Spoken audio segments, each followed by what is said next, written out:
Hello everyone, this side साक्षी। तो Bresson and line algorithm का जो क्वेश्चन पेपर में आया है दैट उसी का थोड़ा सा एक्सप्लेनेशन। ये स्टेप 1, स्टेप 2, स्टेप 3 आपको दिख रहे हैं। इन्हीं चीज़ के अंदर वो ख़त्म है क्वेश्चन। सबसे पहले हमें डेल्टा एक्स निकालना है which is x2 minus x1 होगा, पॉइंट्स दिए हुए होंगे उसके अंदर। फिर डेल्टा वाई निकालना है, फिर निकालना है एक डिसीजन पैरामीटर। देन ये पी और ये सब क्या दे रखा है दैट वो समझ आएगा। बट ये समझना है कि अगर जो हमें डिसीजन पैरामीटर की वैल्यू है अगर वो हमारी कम आती है ज़ीरो से विच इज़ माइनस में आएगी, साफ सारी बात है, तो हमें ये वाली चीज़ें करनी है। अगर बड़ी आती है तो ये वाली चीज़ करनी है। दैट लास्ट में एक टेबल बनानी है, उसके बेस पे ग्राफ बनेगा। दैट से इतना ही होगा। मैं 1 बाय 1 समझाती हूँ कि क्या चीज़ कैसे हो रही है। सो क्वेश्चन के कोऑर्डिनेट्स थे ये 10, 12 और 15 और 15, ठीक है। तो x1 10 हो गया, y1 12 हो गया, x2 15 और y2 15 हो गया, ठीक है। फिर डेल्टा x और डेल्टा y बिल्कुल इसी तरीके से निकाल लिया, 5 और 3, जो आप देख सकते हैं यहाँ पे मैंने साइड में लिख दिया और पूरे क्वेश्चन में यही चलने वाला है। देन उसके बाद जो कैलकुलेट डिसीजन पैरामीटर किया वो pk किया। देन pk की वैल्यू बिल्कुल उसी फार्मूला बेस्ड हुई है, मैं दिखा देती हूँ। ये pk is equal to 2 delta Y minus delta X. That इसी फॉर्मूले से हमने निकाले, डेल्टा वाई की वैल्यू रखी, डेल्टा एक्स की वैल्यू रखी। देन हमारा डिसीजन पैरामीटर आ गया pk इज इक्वल टू 1, ठीक है। देन इसमें हम क्या देख रहे हैं कि ये जो 1 है ये क्या है, 0 से बड़ा है, यानी कि केस 2 लगेगा। बेसिकली दो केस थे, एक तो माइनस वाले केस में था, एक प्लस वाले केस में। प्लस वाले केस में देखेंगे ये वाले में, जिसमें pk प्लस 1 हमें ये वाला फॉर्मूला लिखना है p, और उसके बाद xk प्लस 1 में दैट ये, और yk प्लस 1 में दैट ये, ठीक है। तो क्या है कैसे देखते हैं। तो यहाँ पे pk प्लस 1 का मैंने लिख दिया pk plus 2 delta Y minus 2 delta X. Then 1 plus 2 into delta Y की वैल्यू रख दी, देन माइनस डेल्टा एक्स की वैल्यू रख दी, ये जो हमने यहाँ निकाली थी। उसके बाद यहाँ पे टोटल निकाल के आ गया pk plus 1 which is -3, okay. Then उसके बाद xk प्लस 1 के अंदर हमने निकाल दिया tan प्लस 1 करके। ये xk और yk वाली वैल्यूज़ वही हैं जो यहाँ पे हमें स्टार्टिंग पॉइंट्स दे रखे होंगे, दैट सेम वही लिखना है। उसके बाद yk प्लस 1 में 12 प्लस 1 13 हो गया, ओके। नेक्स्ट चलते हैं। नेक्स्ट ये टेबल में इस तरीके से शो कराना है। ये मैंने सब कुछ एक साथ लिख दिए हैं, वो सब मत देखो अभी। यहाँ पे बस देखो xk और yk, यहाँ पे 10 और 12 जो हमारे स्टार्टिंग वाले पॉइंट थे, जो कि यहाँ पे देख सकते हो आप, यहाँ पे 10 और 12 स्टार्टिंग वाले पॉइंट हैं, वही लिखा है मैंने। xk 10 हो गया, 12 हो गया। pk जो हमने अभी डिसीजन पैरामीटर निकाला था 1, वो है c, जो हमने यहाँ पे डिसीजन पैरामीटर निकाला 1 वो है, ठीक है। उसके बाद है pk प्लस 1, जो कि हमने अभी वो pk प्लस 1 इनिशलाइज करके एक नई वैल्यू निकाली थी pk प्लस 1 विच इज़ -3।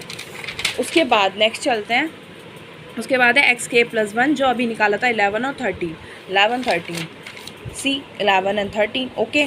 तो ये टेबल किस तरीके से बन रही है, बिल्ड हो रही है, वो आपको समझ आ रहा है। दैट उसके बाद यहाँ पे xk प्लस 1, yk प्लस 1, 11 और 13 को इस तरीके से कॉमा करके यहाँ पे लिख दिया, दैट्स इट, इतना ही किया है। उसके बाद अब नेक्स्ट में क्या होगा, अब हमारे जो yk और वो xk और yk हो जाएंगे नेक्स्ट के लिए, वो ये वाले हो जाएंगे 11 और 13, वो नेक्स्ट के लिए ये हो जाएंगे, ठीक है। डिसीजन पैरामीटर जो होगा हमारा pk प्लस 1 था, नेक्स्ट के लिए pk हो जाएगा वो। इसका मतलब pk इस टाइम पे हमारा -3 है। तो अब यहाँ से ये सारी वैल्यूज जो pk प्लस 1, xk प्लस 1 और yk प्लस 1 वाली थी, वो हम दोबारा से निकालने वाले। कैसे निकालेंगे, इस टाइम पे हमारा pk क्या हो गया -3, जो कि मैंने बताया था कि अब pk प्लस 1 हो गया pk, ठीक है, -3। नेक्स्ट में जब हम निकालेंगे तो ये हो गया। देन केस 1 लगेगा माइनस वाली वैल्यू का। तो केस 1 क्या था एक बार देखते हैं। केस 1 में माइनस वाले केस में ये था कि pk प्लस 1 बराबर pk प्लस 2 डेल्टा वाई करना है, और xk प्लस 1 में xk प्लस 1 और yk प्लस 1 में yk, ठीक है। तो इसको आप कैलकुलेट कर लेते हैं इन सब वैल्यूज़ को जो भी हैं। तो ऐसे ही किया है pk प्लस 1 pk, और देन उसके बाद यहाँ पे pk प्लस 1 की वैल्यू 3 आ गई है, पॉजिटिव में आई है इस बार। xk प्लस 1 की वैल्यू निकाल दी है 12, यहाँ पे प्लस हो गया है, और yk प्लस 1 की yk थी तो 13 ही रही, ठीक है। उसके बाद यहाँ पे दोबारा से टेबल में लिख दिया है, pk प्लस 1 को 3 लिख दिया है, xk प्लस 1 को 12 लिख दिया है, yk प्लस 1 को 13 लिख दिया है। उसके बाद इन दोनों को इस तरीके से लिख दिया। फिर जब नेक्स्ट वाले लिखेंगे तो इसको यहाँ तक मतलब xk प्लस 1 जो था 12 उसको उठा के यहाँ लिख देंगे। देन yk प्लस 1 जो था यहाँ पे 13, उसको yk की जगह लिख देंगे। देन इसमें जो pk प्लस 1 निकाला था 3, तो इसके डिसीजन पैरामीटर 3 हो जाएगा। देन दोबारा से निकालेंगे ये सब चीज़ें यहाँ से, दोबारा pk इज इक्वल टू 3 देखेंगे, दोबारा देखेंगे pk हमारा पॉजिटिव है, नेगेटिव है, 0 से छोटा है बड़ा, बेसिकली ये देखेंगे। उसके बाद दोबारा वही लगेंगे, यहाँ पे केस 2 लगेगा, तो मैंने आगे का किया नहीं है, आगे के सारे स्टेप यही होंगे। अब बेसिकली ये सब करना कब तक है, ये सब करना तब तक है जब तक हमारे ये लास्ट पॉइंट आपको दिख रहे हैं 15 15 ये मीट ना हो जाए, ये हमें तब तक करना है। यहाँ पे देख सकते हो आप बेसिकली यहाँ पे सब पॉइंट्स को ऐसे निकालने के बाद आप जैसे जैसे कैलकुलेट करते जाओगे 1 बाय 1, यहाँ पे लास्ट मैंने कैलकुलेट करके टेबल आप देख सकते हो बना दिए। उसके बाद यहाँ पे लास्ट में 15 जब मीट हो जाएगा तब हम यहीं स्टॉप कर देंगे। उसके बाद हमारा काम होगा क्या करना है, plot all the points on the graph. ये सारे पॉइंट जो भी आए हैं साइड में निकल के मैंने इनको यहाँ लिख दिया है। फिर एक ग्राफ बनाए, आपको बेसिक आइडिया होगा ग्राफ बनाने का, नहीं है तो देख सकते हैं।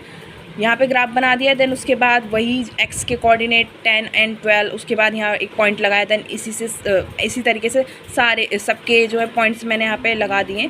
उसके बाद मैंने एक लाइन ड्रॉ कर दी है, बेसिकली सीधी नहीं आती है, ऑब्वियस सी बात है, उसके डिसएडवांटेज में आप पढ़ सकते हैं कि किस तरीके से सब कुछ। अब यहाँ पे मेन चीज़ मैं इंपॉर्टेंट एडिशनल बताना चाहूँगी कि ये जो क्वेश्चन था विच इज़ ये डिजिटाइज जो हमें ये दे रखा था, और what are the various line drawing algorithm, जो सेकंड वाला इसमें दे रखा है ना, ये what are the various line drawing algorithm, तो मैं इसके ऊपर भी बोलना चाहूँगी थोड़ा सा। देखो ये जो है ना लॉन्ग का 20 नंबर का आएगा, तो बेसिकली ना ब्रेसन लाइन एल्गोरिथम के बारे में भी ज़रूर लिख के आना।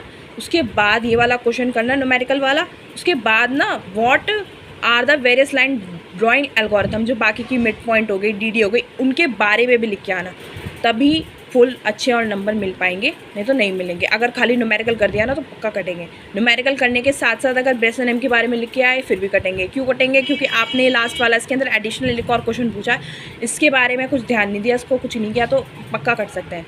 तो बेसिकली इतना ही था आज की वीडियो में। मिलते हैं नेक्स्ट वीडियो में।